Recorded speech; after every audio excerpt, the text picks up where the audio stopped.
Evening, folks. How you all doing? Yeah, hot one today, to say the least. Absolutely roasting. I've been working at fish houses all day. Neck's absolutely singed. And yeah, the best bit, I've been in one of the filters today and not planned. I was walking up on one of the filter lids, and yeah, it decided to give way. So I ended up with 1 foot, a good 3.5 foot down, and then the other leg up on the wall, which was good fun. 90 degrees. I didn't actually realise it had stretched like that. And yeah, I'm gonna be paying price for that one in the morning. Absolutely no doubt about it. So right, first things first. A few bits to catch up on. We've got the NND Mud Pond event. So I think you've probably all seen this by now. If you haven't seen the video, you can check it out on the YouTube channel for full information. So the actual event, as in purchasing, is starting on Saturday at 9 a.m. However, as we looked back through our planning on this, thought obviously it's going to leave it all a bit of a rush. So what we are going to do at about 8:30 this evening, all the pictures and the prices are going to go live on the website, but they won't be available to buy yet. That's still going to happen on Saturday. But what it will allow you to do is have a look through, make a short list, know the prices and everything that's going on, ready to contact your dealer, ready for Saturday morning. So depending on what you want to get out of this event, it's a great opportunity to experience just having a fish in Japan. All 40 fish are nice. For the money, they're exceptional. So you're not going to go far wrong. What I would suggest doing, because it's looking like this is going to be really popular, what I would suggest is that you make a short list, maybe 1, 2, 3, and speak to your dealer about that, because you're not guaranteed to get your first choice and possibly then miss out in the process while you make your mind up on another one. So that's a bit of advice. What I'm going to actually do this evening as well, I've got some of the fish selected out to do the appreciation on some of those, because I'd like to steer. There's already, from what I'm hearing, some standout ones that everybody's seeming to want to go for, and I think some gems possibly being missed. So I'm going to run over how I'm seeing a few of them fish, just to give you an idea of what I see and then where I expect them to go, and hopefully give you some tips when you're looking at them, to find the potential gems stashed away in there. So yeah, we'll go through that. No more details on it. It's just the basic listing is going to go on. What I'm going to do over the next couple of days on the run up to the weekend on the website, I'm just going to add a few details in the comment section on each fish. Just a few thoughts of mine on what I think of that particular piece, just to further help you and assist you in your selection. So there we have it on that one. And if there is any more questions on that, fire them in. We'll get them answered before the weekend. And best of luck to everybody. I'd say it's going to be great. And yeah, fingers crossed everybody gets what they want. But I'm sure there will be a few disappointments, unfortunately. Next one, Great British Koi Show. It's getting closer and closer. Really looking forward to this one. Now, here's another exciting one for you. Next Wednesday's Q&A is actually going to be an auction. So you'll see more details on this, but it's going to be an auction for the Great British Koi Show. I've donated 10 fish for an auction that we had a couple of the guys from the show committee here the other day. We selected those fish out. You're going to see some content and stuff coming up on them in the next week. But that's the plan, to auction those off next Wednesday on my Q&A slot. We'll do it live from in the fish house. So there's some absolutely banging fish on there, and 100% of the proceeds goes towards the show and supporting it for reinvestment to make it bigger and better next year. So please get behind that one, guys, because I've really not skimped on the fish that I've donated for it. And following that, you'll also see some information for 2 fish that I've donated that are going to be for a competition that you'll be able to enter. There will be a fee for entering. We're not quite sure on the details of how we're setting it up yet. However, this one you will not want to miss. I donated a 2-year female Ginrin Kohaku from Dainichi, ex-Ginrin. Not a massive Nissan, but the quality of this fish is outstanding. And also, one I've got a video of here. Let me just dig it out. This is one of my Heeltsaurs currently in the growing pond. It is the one that has been nicknamed the Beast. The biggest in there. It's got an absolute monster of a body bone structure to it. And yeah, basically it's going to be the prize being offered is the fish plus the growing with me through to the autumn harvest. So it really is going to be a monster at the time. Just been and measured it, because I couldn't remember what it was, and yeah, clocking in at 47.5 cm. I'm going to give it. I'm just trying to find the video now. Oh, there we go. I think that's the one. You ready, folks? There we go. This thing is an absolute machine. Very, very valuable fish. I mean, just look how good it is. Body, that pattern, benny quality. It's got absolutely everything going on. They're not only one of the biggest, one of the best in there as well. I mean, look at that. It's insane. But I should expect at the rate these are going, that's potentially I'm expecting and hoping to get it closer to the sort of 55 centimetre mark by the time the growing season's finished. Absolutely. I'll just show you one more time, folks. Look at that. It's going to be an amazing opportunity to get your hands on that fish. So hopefully everyone will be taking part. Absolutely incredible. That whole batch, to be honest with you, they've had, I mean, what we had now, I did a selection the other day. Stocking levels was reduced by 50%, but I've maintained the same feeding level. And it just at the minute seems to be about enough, which, yeah, they really are piling weight on. So happy days. Like I say, hopefully everyone gets behind this, because I really think, you know, James, who's sort of heading the show up, me and him share quite a lot of ideas on what's needed to drive this hobby and everything forward. And yeah, fingers crossed, with the right support, the visions and goals can be achieved. So happy days. That's it for summing up. Just a quick one for you on the heat. This is really interesting. I mean, I've had to turn off 4 auto feeders today, I think, because with this heat, the feeding's just it's a nightmare, to be honest with you. I'm noticing more and more heavy floating shit on the top of the water, and it's just because digestive efficiency is really dropping off right now. I've got sort of 30, 31 degree water because of this sustained heat period we've had. It's not normally a big problem. At 27, 28, I can manage it quite well. This last little bit's just pushed it over the edge, and it's all related around oxygen levels. The ponds where the showers are running are keeping better, although I'm noticing a drop off in efficiency. But yeah, the ones without, I've just had to turn them feeders off today, because it's you can see that we're struggling. Obviously, oxygen saturation, even at 100% in these kind of temperatures, is not a lot of oxygen when ponds are heavily stocked. But feeding is always one to bear in mind. Feeding, you know, requires a lot of oxygen in order to get good digestive efficiency, you know. So it's a big draw, and then a big draw on the filters as they're starting to break it down. All that combined, and sort of low levels of oxygen in the water anyway, it's had to stop, because it's just too much. So I shouldn't imagine too many of you guys out there are going to have that problem going on. But always worth to bear in mind, like I say, heavy floating shit on the top of the pond is always one to look out for. It's an indicator of many different problems. In this instance, I know health of the fish is all there. It's just the digestive efficiency, not what it once was. So bear that in mind, folks. Yes.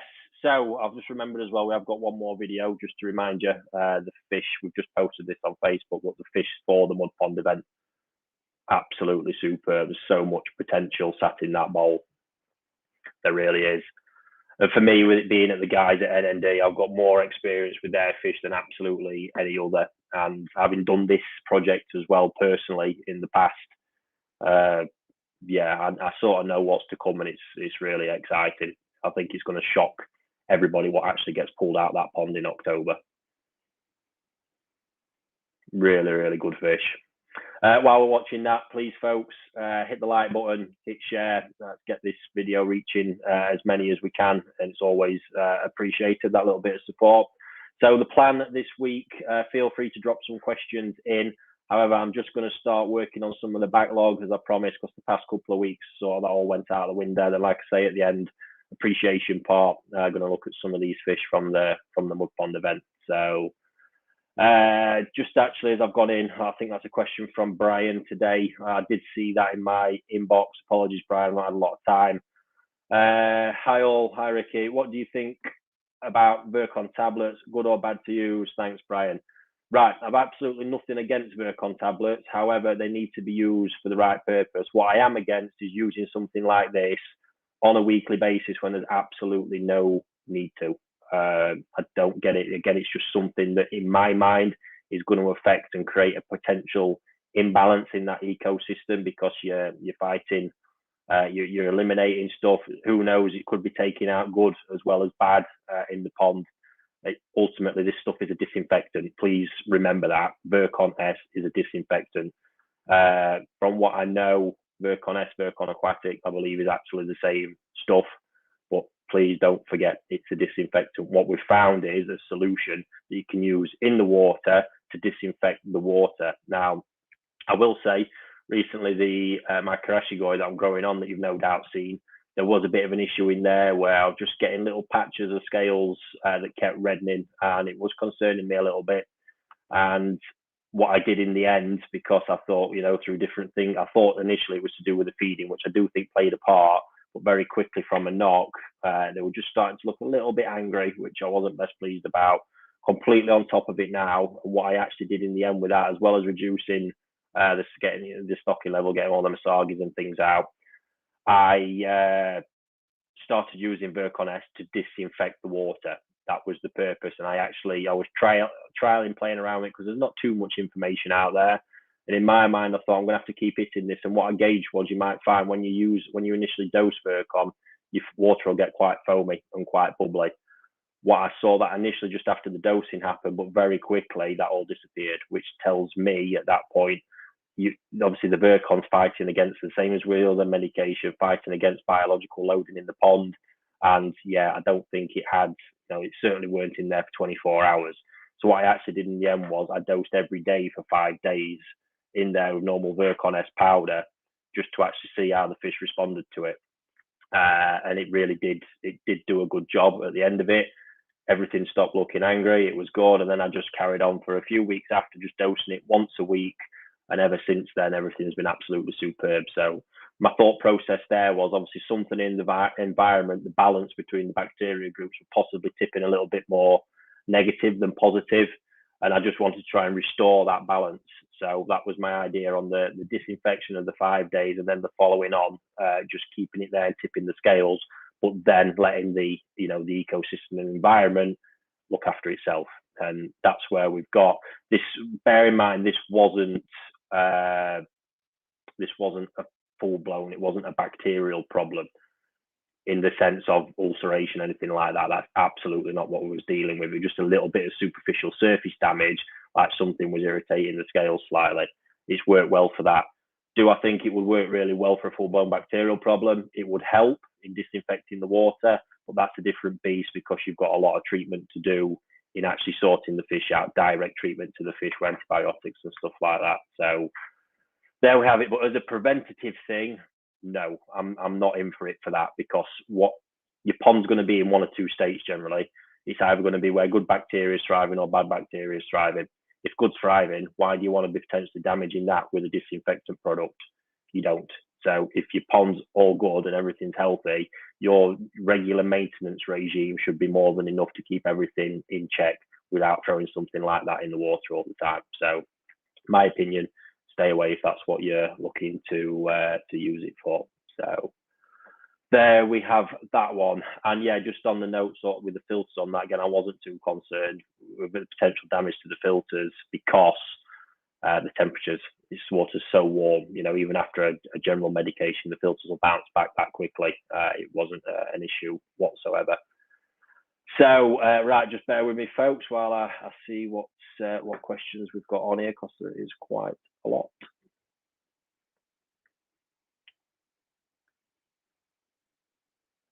Right, one on food there, first of all. Most manufacturers state a recommended temp to use their foods at. Does using the food at lower temps have any adverse on the fish in terms of body shape? Right. So yes, it will do. But what you've got to pay attention here to is probably less to do with the manufacturer's guidelines and more to do what's actually in the food. And because sometimes you can use this to your advantage if you're looking to achieve something. So I think I've mentioned bits of this before, but we'll cover it again. Growth food, for example, growth food is generally higher in fat. That's the big difference. And you've got to remember it takes a certain, they need high water temperatures. So obviously the body temperature, everything's optimal to break the fat down and digest it and use it efficiently. What you're not going to do, the minute you start using growth food in lower temperatures, they are going to bulk faster. So how you can use that, for example, is if you are feeding growth food at 18 degrees, which you might get away with, it's certainly possible in a good system. At 18 degrees, you're going to bulk those fish so quickly. So if you was, looking to add that last kind of extra bit ready for a koi show, something like that, you could use that as a technique to really kick them fish on. But you've got to be careful with it. And yeah, likewise, if you're going below 18, I certainly won't be looking to use a growth food. It's too cold. The system itself is not going to be efficient enough to break it down. So you're possibly going to cause a lot of water pollution, and they're not going to be breaking the fat down properly. So it's just going to be sitting in the body and not really going anywhere. Bear that in mind. Likewise, when the water's warm, this is something else you want to consider. When the water's warm, you need to be feeding a growth food. So if you're heating up or you've got water temperatures that might be at the minute 24, 25 degrees, what you'll find is the metabolism picks up that much that if you're not feeding a sufficient level of fat, protein, and all the rest of it, then you're not going to put the mass on the fish. They'll grow, but they'll get long and skinny because for me, you really need that fat content, especially to get the volume there. And if you haven't got that, even this is what I found feeding balance, for example, sake balance, during the higher temperatures, I was getting the growth, I was getting volume, but not the same volume as I get with sake growth. So if you have got them warm water temperatures, or you're consciously actually heating water up to that temperature to get the growth, to get the volume as well, and actually keep the fish healthy, let's bear in mind that if you're not getting enough food into them and the right diet when the water's that warm, you're basically going to end up in a state of malnutrition if you're not careful. So it really is, making sure you get the right one at the right time. And then, as you sort of move down the scales, I mentioned last week, wheat germ. I'm not a big fan of wheat germ for the cooler waters. I've never seen it. I think it seems to put fat on the body. I think it actually encourages people to potentially overfeed when it's cool because you think it's safe. Because it's wheat germ, it's easy to digest, but ultimately when it gets to a certain sort of temperature ranges, it's probably better off. Your feeding wants to be minimal, once every couple of days, once a day at the absolute most, and just a little bit to really keep them ticking over. Real certain temperature bands, you're just going to leave them alone entirely. And to be honest with you, you could get away with a food like sake balance in cooler water with the low amount that you're going to be feeding. That's what I certainly did this year when I was feeding just a small bit of that, and basically the amounts according to the water temperatures. But yes, if you get the diet wrong, I wouldn't always say the manufacturer's guidelines, that it's just very general advice, which if you're unsure, follow it. But depending on the situation and what you're looking to do, you can adapt that according to what you need to do. But just be careful that you don't overdo it. That's the one that you've got to be really careful with. While we're on that, just seen a new question come in from Keith. Hi Ricky, my toast are growing really well, been feeding 3 mil pellets. Any benefit moving to 6 mil or stay on 3 for better digestion? Absolutely. I've been thinking actually some content on this just recently because pellet size is a really, really interesting one. For years, I've seen people, going too big from the off. I don't know where that sort of mentality has come from, but yeah, when you think about it, really, we're looking at surface area for digestion with pellet sizes. And, fish, yes, they have teeth, but they're not the best at grinding it down, and it's going to be passing straight in. So we want to do the best, obviously get the most surface area for digestion and help if we can. And we'll do that with pellet size. Now, obviously using sake, one thing, again, I really like with what they do, and this comes from real insight and knowledge. Their small pellet is a 2 to 2.5 mil, and medium pellet's a 5 to 5.5 mil, which doesn't sound a lot, but you can see a lot of difference in the pellets when you see them side by side. And for me, it makes a really, really big difference on all that one. So, I would, depending on the size of the fish, I would go for small pellet up to about 25 centimeters is where I normally make the change. 25 centimeters, small pellet, whether it's 2, 2.5, 3 mil, whichever it was, and then above and beyond that, a medium pellet now. But when I say medium, above and beyond that, I'm talking a sake, which is 5 to 5.5 mil. Sometimes it might seem like a bit of a jump going up to a 6.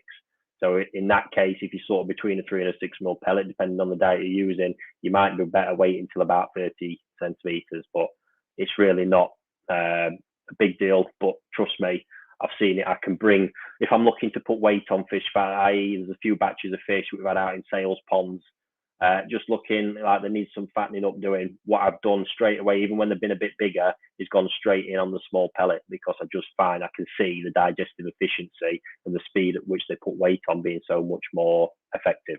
So I hope that answers that and gives you all a bit of an insight there. But large pellets, don't see loads of large pellets on the market, but I certainly don't really use them. I just don't see any need, even for the big fish. The medium pellet is absolutely fine. So there we have it on that one. Right, just give me a minute, folks, while I have a browse through. Evening, Shirley. Needing a microscope. Right, here we go. It's a good one. I'm needing a microscope. I know a lot recommend the Apex Practitioner, but I can't find one in stock. Is the Amscope any good? What else would you recommend? I'm not that sure on what exactly is out there in the market, to be honest with you, but I've always used my scope here. Got a trinocular one with a camera mount on the top. That one is Brunel's. I've always used Brunel's microscopes. Highly recommend the guys. If it's your first purchase, the price-wise, they're absolutely spot on. And their customer service on the phone is second to none. And they're very supportive, looking after it, educating you. They come with some useful kits and information in the boxes generally. So that is who I would recommend for that, definitely. Again, I don't know what's out there in general, but this isn't something as a hobbyist you need to spend crazy amounts of money on. A single monocular microscope that's got, decent lighting and good staging is more than enough. We use bigger equipment because it's something, when we're doing proactive scraping on a Monday morning, for example, there's around 30 ponds that gets done, and you're talking 2 sort of scrapes out of each pond. That's a lot of slides, and a lot to take in, and it really can strain your eyes if you're just staring down the one like that for all that time. But for you guys, like I say, really basic kit. There's no need to go OTT with this bit of equipment. So I hope that helps. Probably the best one, if you're looking for other options that they don't suit price-wise, be to speak to your dealers, because they probably know a lot more than me about what's actually in the marketplace at the minute for that one. Right, let's have a look. Quite an interesting one. Given the current carbon neutral climate, what do you think to English breeders using Japanese bloodlines to reduce koi with less fish air miles? Well, this isn't anything new. Obviously, this has been going on this happens all over the world. Most countries who start breeding koi domestically use Japanese parents. It makes sense. It's where all the best bloodlines are. Not something I can't really comment on what, because it's not something new. It's just a common practice worldwide. And again, it just comes down to what's available. The guys over here, Cuttlebrook, Adam Bayer, seem to be doing an absolutely cracking job. Matt Shields, another quite well-known hobbyist, he's been producing some great fish. And it really just depends what you're in the market for. If you're happy with the quality of them fish you're looking at and the price and everything stacks up, then great. Ultimately, there's still going to be that mass demand there for the products imported from Japan. That's always going to be the case. I don't see that changing.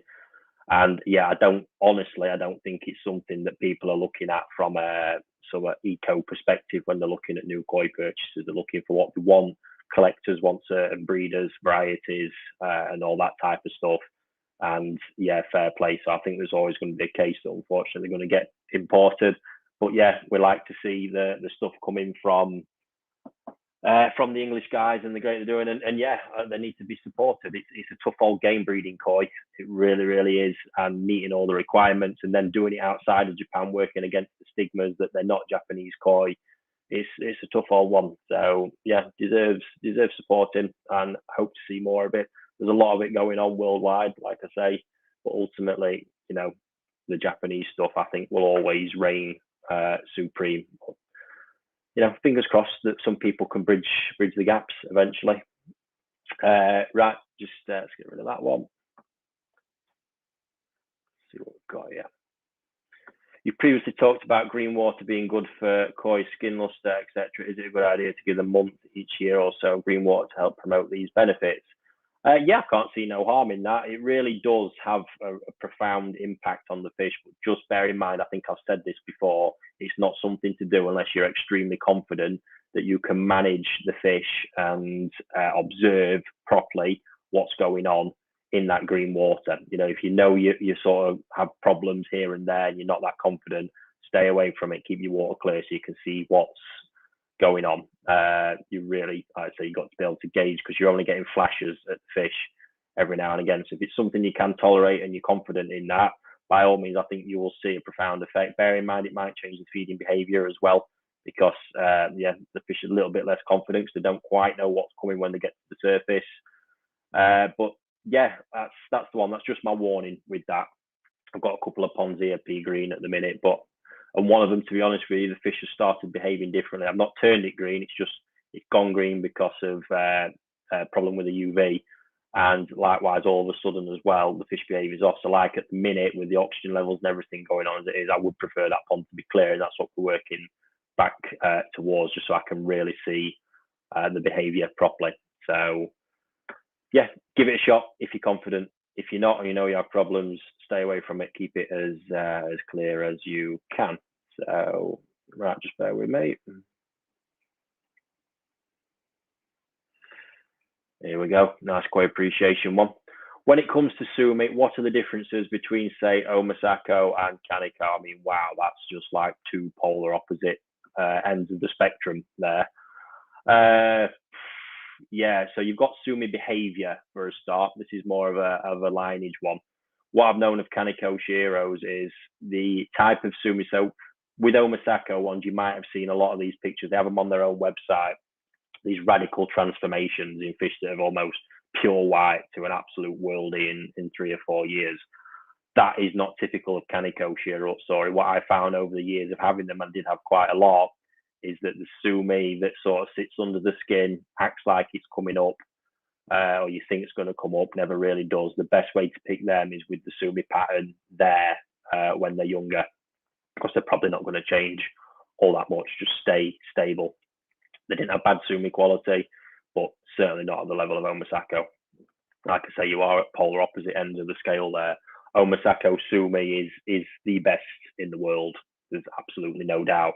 Like I say, most other Shirotsu lineages out there have Omasako blood in them. He's just obviously getting variations from the different breeders because they're mixed with something else. So Kaneko introduced an Omasako male many years ago. That was a pivotal moment in his Shirotsu breeding. I was actually out in Japan working at the time, and the first spawning was in the mud pond. And yeah, he had rocked the boat. So they always used to be quite stable in regards to secondary or Benny coming up on his Shiros. And the introduction of the Omasako blood threw that out completely. He reckoned 80% of that first spawning was just no good. So yeah, but obviously then they worked to refine that and bring that back out. But yeah, most things, NND's Shirotsu line, especially the new DK, is based on an Omasako female. Just most ones out there, other than off the top of my head, the Kobayashi White Tiger Shirotsu, that is, I think still now, although I was working on a project with him where I had some Omasako fish, and I don't know whether any actually really ever got used, but again, he was looking to rectify some issues. He was unhappy with an issue by introducing Omasako blood.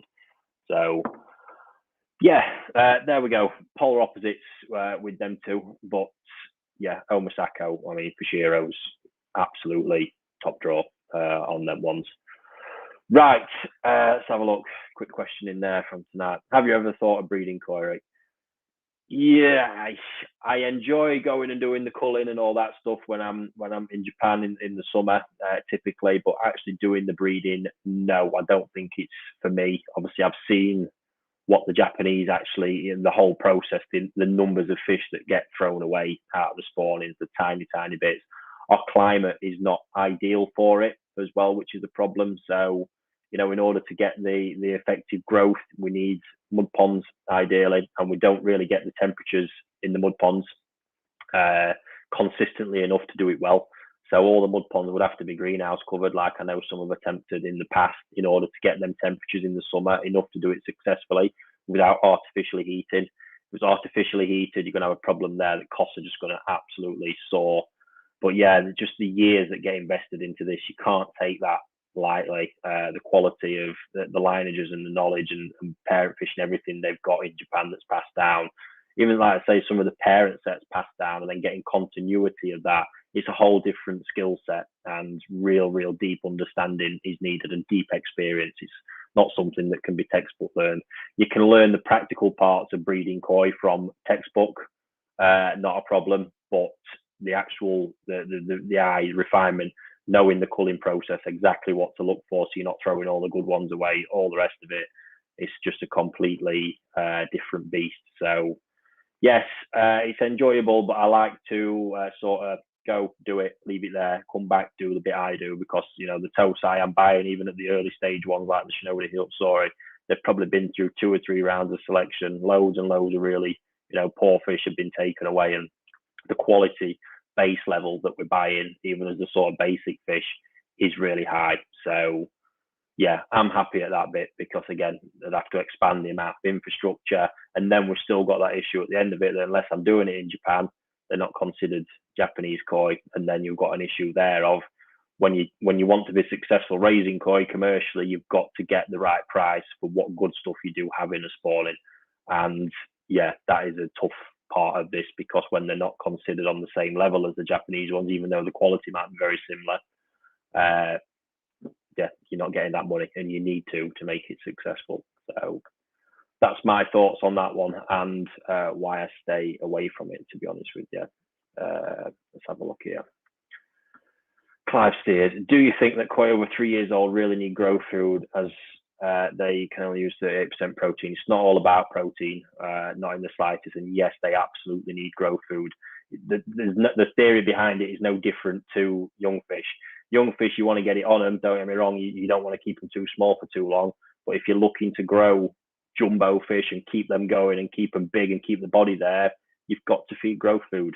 You still need the fat. I've already said it. I've not mentioned protein really myself. It's all about the fat for me. And then obviously it's the balance in the food of the carbs, the fats and the proteins. Yes, but fat is essential. If we look at one of the old, really effective sort of traditional food, silkworm pupae, that was used by breeders for a long time, it's what it's all about. It's super high fat, and that's where it's successful, and that's where they believe a lot of the skin luster and everything comes from. So yeah, again, it depends what you want to do. If they're over 3 years old and you're not really wanting to push them, keep them ticking over. That's not a problem. But if you want to keep going, and when you see these fish, in Koi Talk magazine, the big Japan Grand Champions, of the size and that sheer massive body that impresses everybody, that is done because you've got to be on that growth food. You've got to keep pumping it in there and making them work and meeting the energy requirements properly when you're at certain water temperatures.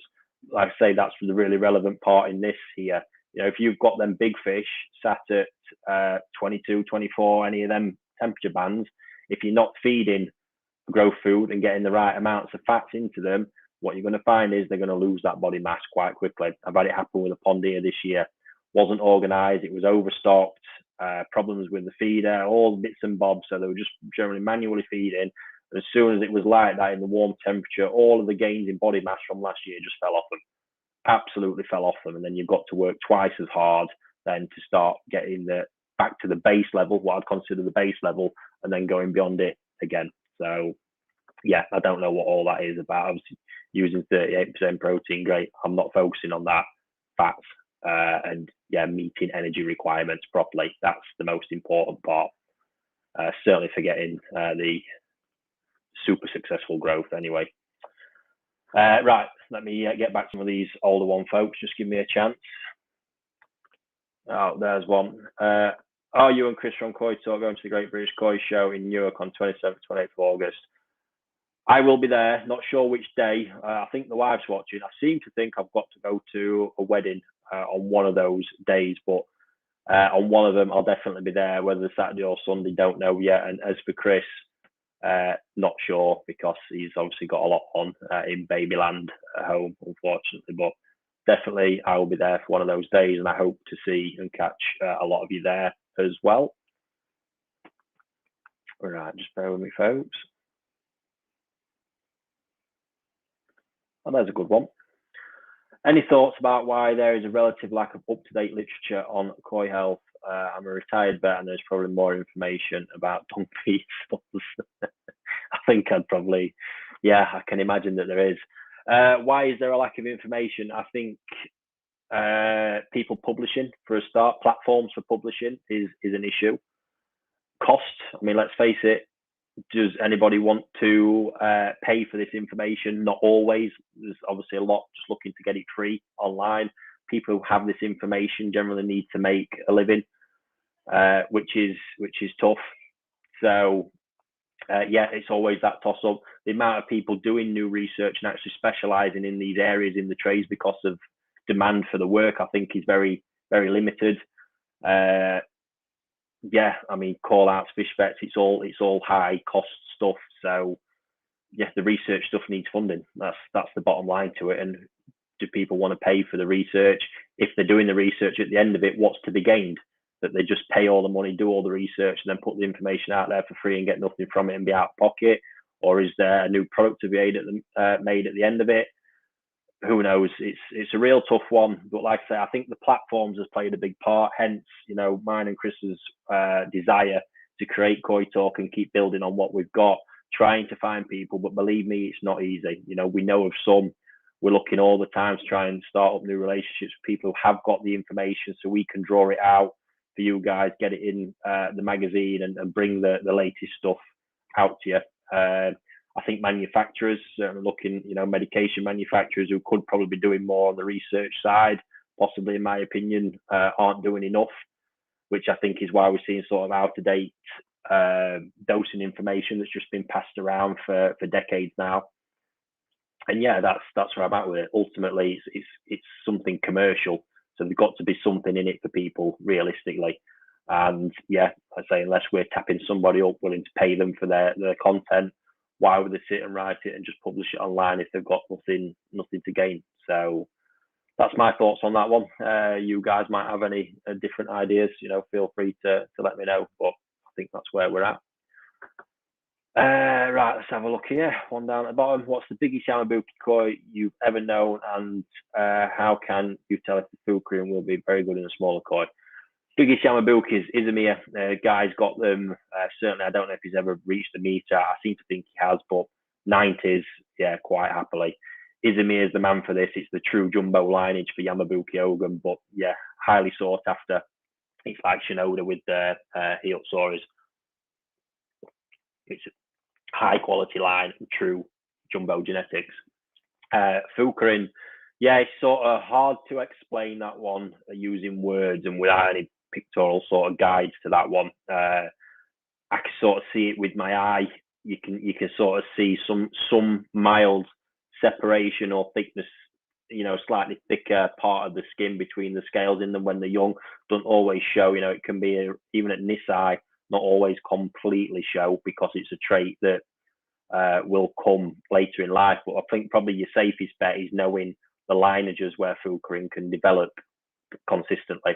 Remember that is something that typically comes with size. You need the length on the fish and the body as well to sort of stretch everything out. So yeah, that one for me is probably it. Knowing the lineages, like these Akawa Karashigoi, it seems to be an inherent trait in them. Fukurin is just popping even from a young age. The Tosai was showing signs of it, and there's certainly the Nisai, or even now, not quite there yet. It's absolutely incredible, the detail in the Fukurin coming, and that's just going to get better and better and better. Dainichi for the Gosanki, very, very common to see it in Dainichi, Kohaku, and all the big jumbo fish, Sakai, all the rest of it. So yeah, especially spotting it in Tosai Gosanki is harder, and it's not a trait that all Gosanki will develop. Certain skin types won't progress and develop Fukurin all that much. Really depends, but yeah, spotting it in toe size, you just got to pay real close attention, just looking for that change in the thickness and sort of tone of the colour between the scales, but it might not happen. And it is one that experience of your eye, seeing it and seeing the fish that progress it, just helps wind it back. But it is one on our agenda, sort of on the big list of stuff we keep trying to work through to get something in Koi Talk magazine for that one, especially to sort of educate a little bit more on it. Let's have a look.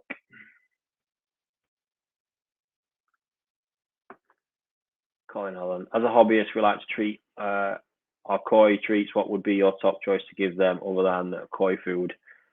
Most of the stuff that's out there, to be honest with you, I do like silkworm pupae. The issue with it is there's not a lot of great quality. It can pollute the water quite quickly, as a lot of these treats can tend to. So bear that in mind.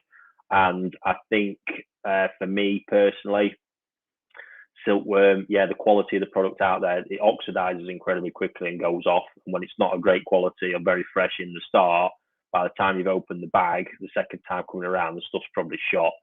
So bear that in mind. But silkworm would be my choice. It's great. There was actually a food that I used many years ago. I can't remember the name of it, to be honest with you. But that was one of the leading Japanese silkworm producers. And they used silkworm pupae. They developed it into a pellet food with the pupae and silk powder mixed in. And my God, that stuff was great. Bulking up fish and bringing on white ground, especially because the powder's really, really good for the liver.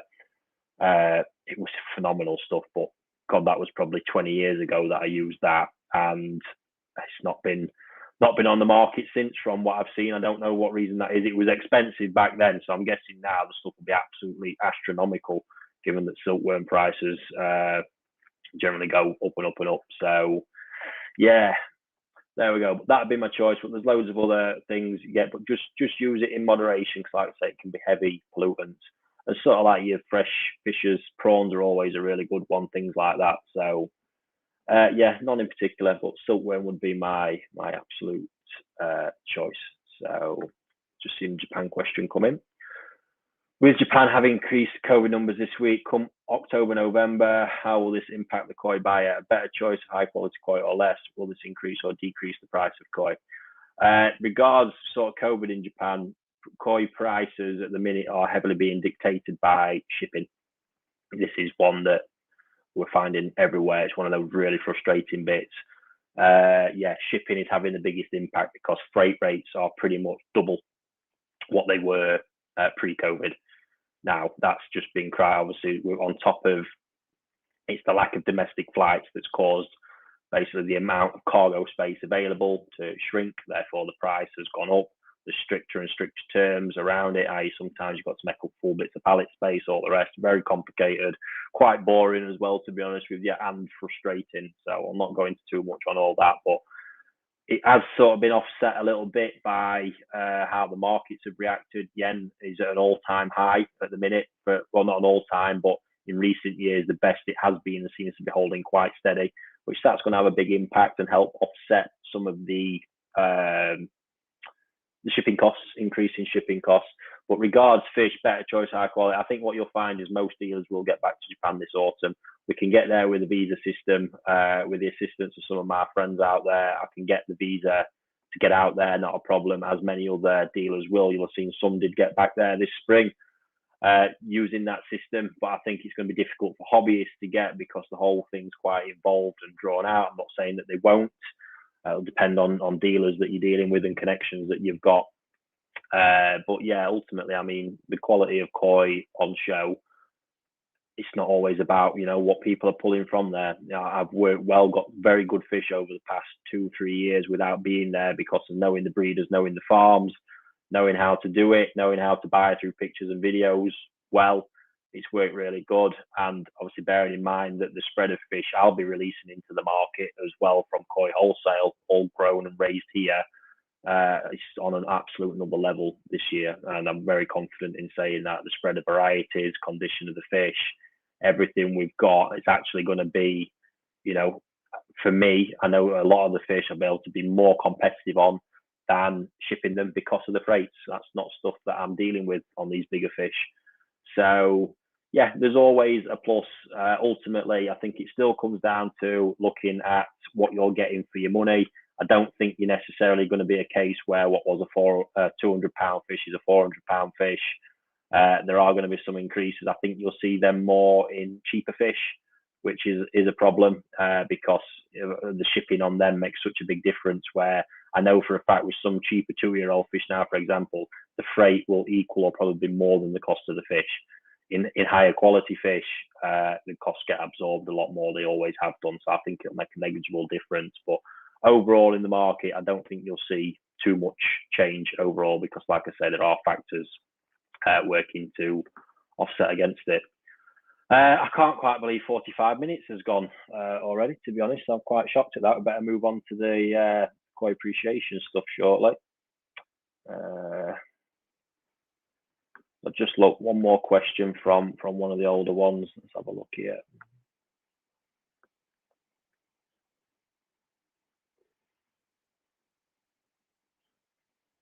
There we go. Nice, simple one. Which variety of koi changes the most from Tosai onwards? Oh my God. I think you've possibly got to be looking around Showa Shiro Utsuri because of the Sumi changes that you can get, or any variety that's heavily Sumi based. That's what I'll go with on that one, because that change in Sumi, I think, is what makes a lot of them varieties fascinating. Golden Corn, I will throw into that mix as well, because they've been a super one to watch change and transform for sure. Certainly the white type ones, such radical changes coming from them. So yes, there we go, folks. Right, let me get into the pictures. I'm just going to pull all that up, folks. Like I say, so these are some fish that I picked out that there's very obvious fish in the NND Mud Pond project that, yeah, trust me, those ones I'm talking about, the finished ones with the patterns up popping, they're not guaranteed. The quality is really high on a lot of those fish, as it is generally across the board, but they're not guaranteed to stay looking like that. You know, a lot's going to change. I know it is. So yeah, I'd probably be more inclined to look outside of the scope. And if you're looking, you know, your eye's going to probably get drawn to certain ones. You know, just really take your time to think, just stop a minute and look at some of the more technicalities of the other fish that you're going to see here. So like I say, I've had a lot of experience with NND fish all over the years, Sankey and Showa, which is mainly what I've got here to focus on. But I'm just going to run through these ones and tell you my thoughts on what's happening and some of the things you guys can be looking for when you're browsing through all them fish.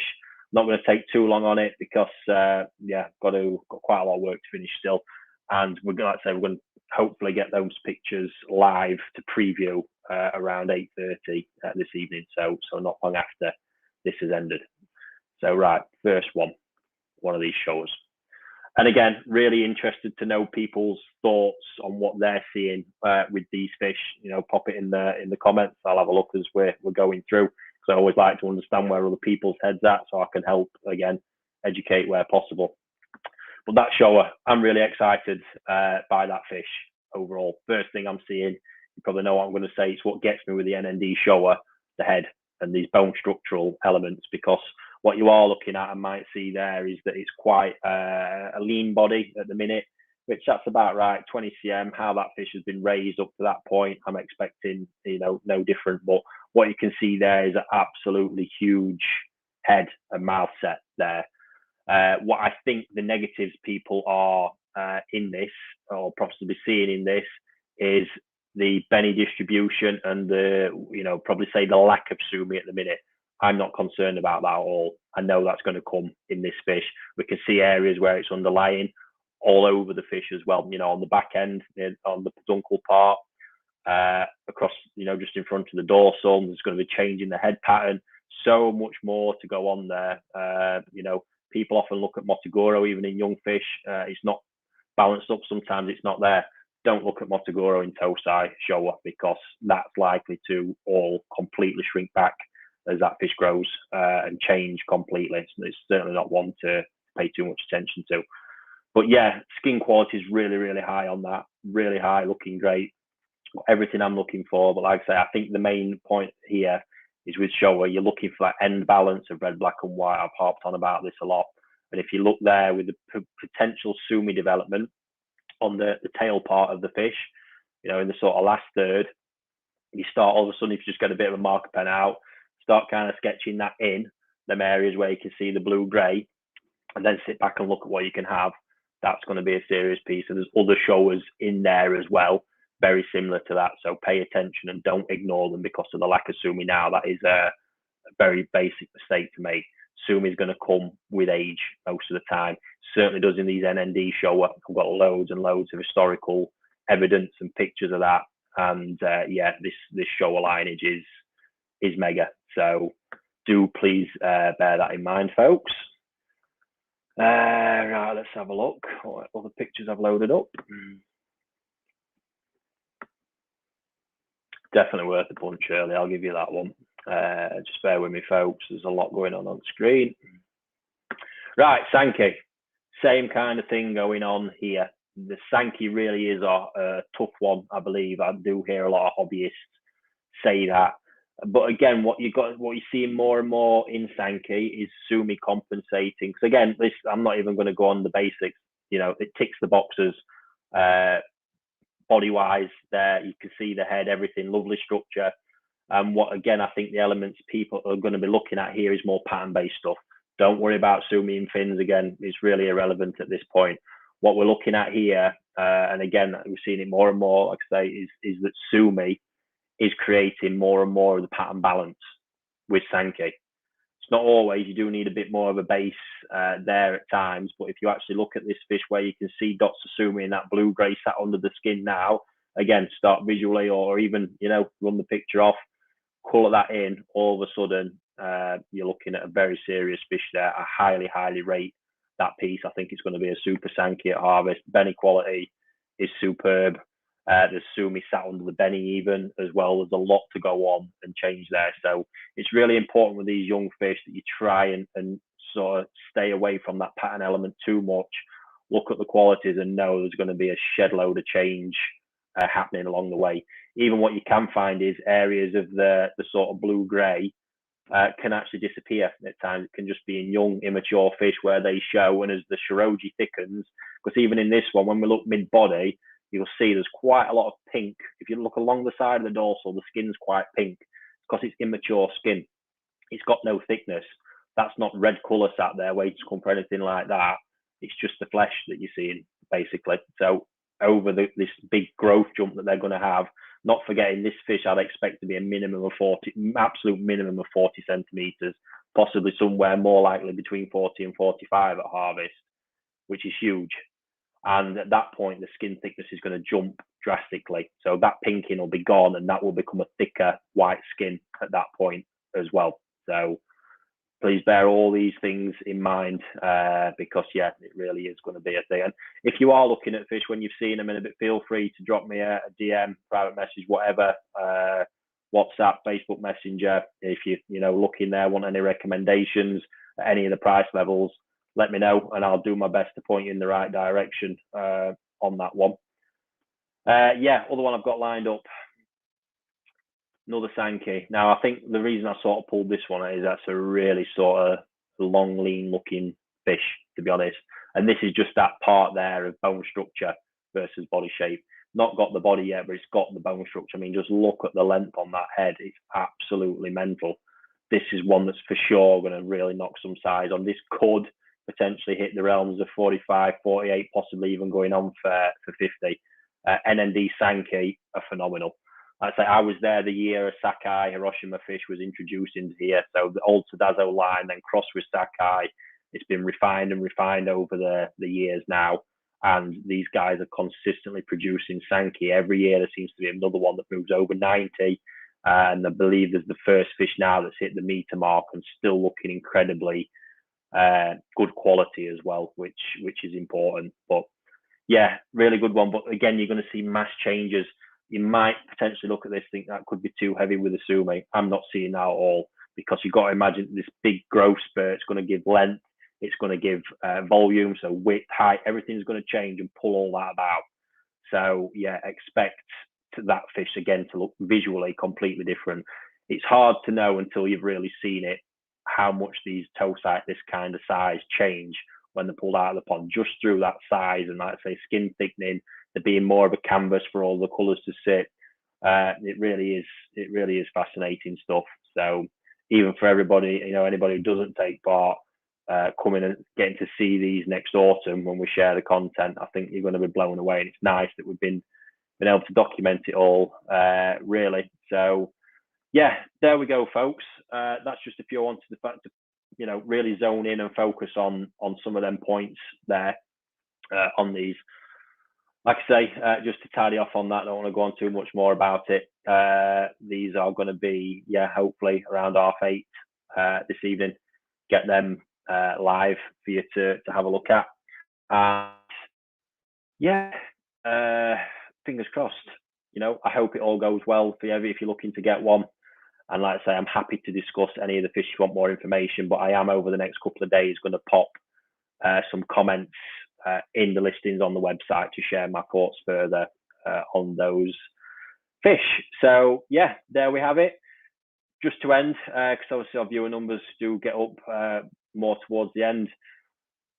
Great British Koi Show coming up soon. Is it 27th, 28th? I don't want to get that wrong. 27th, 28th of August.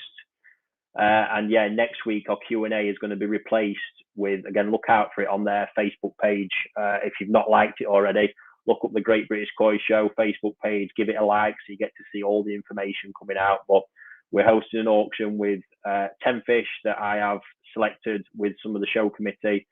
I've donated them to the club in order to auction off. 100% of the proceeds goes to the club in order to help raise money for the club and for the show for that future investment. And then there's going to be the competition, which will have a fee to enter. Again, we've not decided the format on it yet, but that's for 2 exceptional fish, 2 separate competitions. The Dainichi X Ginrin Kohaku, which is an absolute stunning piece. And then, just to recap, folks, here's the video of the Shinoda Hiyotsuri that I've donated, which is the beast, the big one in the pond, like I say, 47.5 centimeters, 47.5 centimeters already, getting a bit carried away there. An absolute, here we go, look at this, folks, if you didn't see it at the beginning. So that's going to be available, this prize, like I say, all funds go into the show. And included in this fish is that they will get to stay here with me growing on in that pond until the autumn harvest. So expect that to look at that, Benny. It's insane. Expect that to be. I'm aiming to hit 55 with it for sure, and I think we'll do it. Looking at the rate it's going, it's already a beast. But that's going to be a huge Nisai, female as well. Really, really stunning fish. So there we have it, folks. That's everything. We're going to get on and get these website listings sorted and finish off my rest of my work. I will see you all next week for that auction. Fingers crossed. And like I say, if you haven't already, I hope you get to the show and please like the Great British Koi Show Facebook page just to make sure you don't miss out on any of those updates. So look forward to that. Catch you all again soon. Thanks for tuning in.